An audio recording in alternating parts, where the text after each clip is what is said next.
நாடி நரம்பில் கோடி மின்னல் ஓடி பாய்ந்து மறைவதென்ன?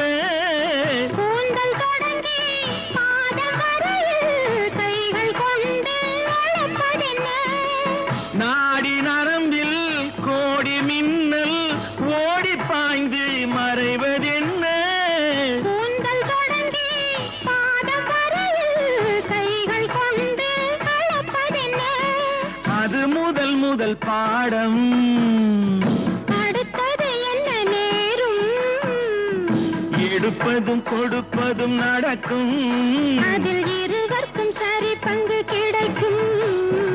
அழகுக்கு மறு பெயர் பெண்ணா, அல்லி மலருக்கு மறு பெயர் கண்ணா.